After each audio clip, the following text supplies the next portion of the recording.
Cachan mentira de gobernador de San Luis Potosí. Hacer sus viáticos, hacer sus compras. Rescatan un reo peligroso en cita con el doctor. Hemos activado un intenso operativo. Y cayó el PIT en Colombia. Lo cuidaban mexicanos. Bienvenidos al Caporal del 8 de abril. Comenzamos.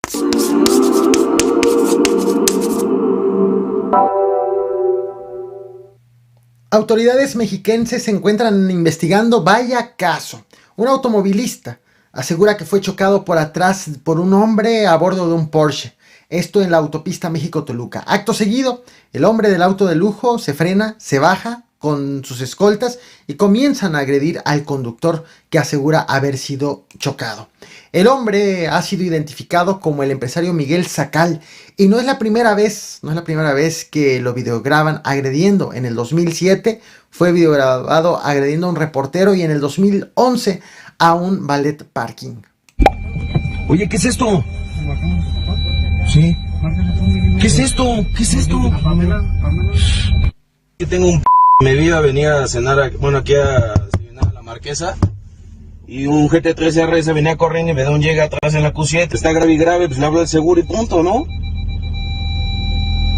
Pues no sé, yo creo que ya hasta me abolló la puerta del güey y lo tengo aquí grabando el pues no. Sí, claro, me pegó atrás el sí, pues el güey, pero lo tengo aquí grabado. ¿Te acuerdas de José Antonio alias El Marro, a quien estás viendo en pantalla? Su defensa apeló a la sentencia condenatoria de 60 años de prisión por el delito de secuestro agravado, motivo por el cual hubo una audiencia este jueves 7 de abril en la que el Tribunal de Juicio Oral ratificó lo establecido, que es que va a permanecer 60 años en el altiplano. Quien fundó el grupo delictivo originado en Santa Rosa de Lima, en el municipio de Villagrán, en Guanajuato. A El Marro, por cierto, todavía le quedan algunos otros procesos en su contra por ser resueltos. El pasado 6 de abril te traje este video a este canal.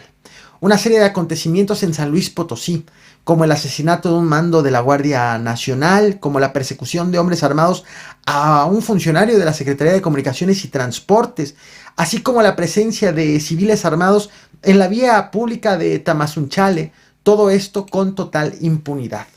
Y con total tranquilidad también. En aquella ocasión el gobernador, el PBMista Ricardo Gallardo, aseguró que pues los delincuentes solamente iban de paso, que iban con rumbo a Hidalgo, con rumbo a Veracruz y que pues San Luis Potosí les quedaba por allí de paso, de tal forma que pudieron haberse detenido a hacer sus viáticos, así como se pudieron haber detenido en cualquier otro lugar. Recordemos.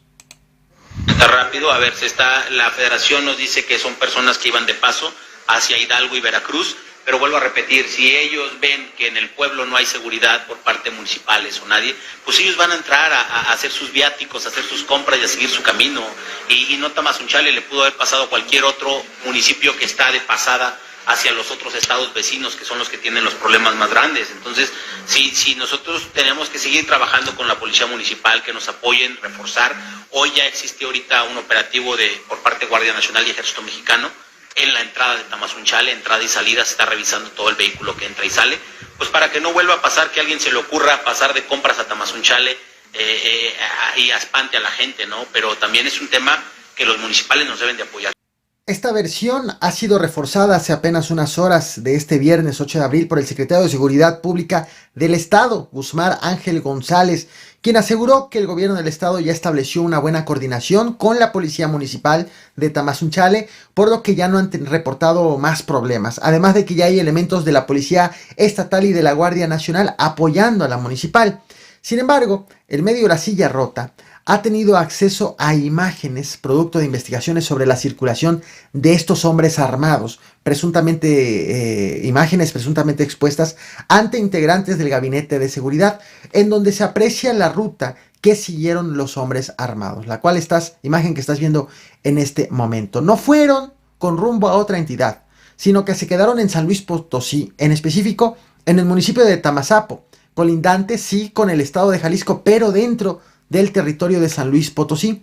De hecho, ante las declaraciones del gobernador de San Luis Potosí de que iban de paso probablemente a Hidalgo, el alcalde del municipio de la zona limítrofe, del municipio de Huejutla, en Hidalgo, Daniel Andrade, pidió a su población no alarmarse por el supuesto ingreso de hombres armados, pues consideró que esa información, la del gobernador de San Luis Potosí, era pues no confirmada. Por si no viste a qué se referían con el caso de los hombres armados en Tamazunchale, aquí te muestro cómo estaban.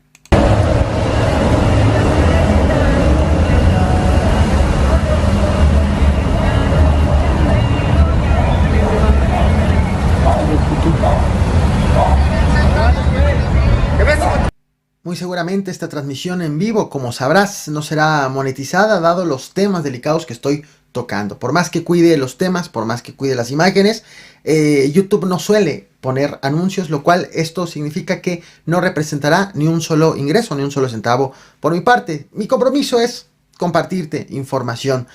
Agradeceré entonces que me regales el like, que revientes el botón de like y que te suscribas y actives la campana de notificaciones. Quiero que prestes atención. Quiero que prestes atención a esta historia.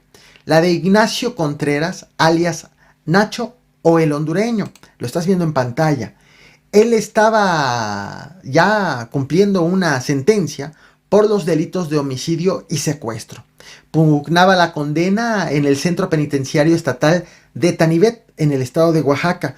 Él era considerado por las autoridades como una persona peligrosa.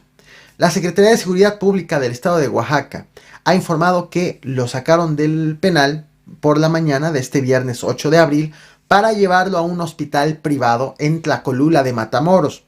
Llegó él custodiado por policías estatales. Todo esto por mandato judicial. Vaya, por orden del juez, con la autorización, como debía ser. Cuando, de pronto, se encontraba el reo en una sala, en consulta, llegaron hombres armados al hospital y lo rescataron. Las autoridades no informaron cómo sucedió el rescate, qué hicieron los policías estatales que lo estaban cuidando. No detalló nada. Tras la liberación, tras el rescate, fue realizado un operativo conjunto entre elementos estatales y la Guardia Nacional para dar con su paradero, sin que hasta este momento lo hayan ubicado, lo hayan localizado y mucho menos detenido. Esta es la historia en voz de autoridades de la Secretaría de Seguridad Pública del estado de Oaxaca. En relación a los hechos suscitados esta mañana con una persona privada de la libertad de nombre Ignacio NN, quiero precisar que por autorización judicial se encontraba recibiendo atención médica en un hospital privado en el municipio de Tlacolula de Matamoros, bajo la custodia de la Policía Estatal, cuando un grupo de personas armadas ingresó al nosocomio para sustraerlo. Derivado de ello, hemos activado un intenso operativo en coordinación con la Guardia Nacional y las policías municipales para su localización. Aprovecho para informar que el Centro Penitenciario Tanivet Varonil se encuentra en completa calma, así como los demás centros penitenciarios del estado. Agradezco a Raúl por la renovación de la membresía y por seguir apoyando este proyecto. Una detención en Colombia fue noticia en México. Estás viendo en pantalla, precisamente en este momento, a Brian Donaciano Holguín alias Pit, a quien las autoridades colombianas identifican como presunto emisario del cártel de Sinaloa en Colombia, pedido en extradición a Estados Unidos por presunta conspiración para importar droga. Te preguntarás por qué a él sí cubrirle los ojos y a los que hemos visto anteriormente no, dado que él es todavía un acusado y no un sentenciado. Fue detenido en Cali, según informó el diario colombiano El Tiempo. Fue detenido en Cali en un operativo hecho por la Policía Antinarcóticos de Colombia en colaboración con la DEA.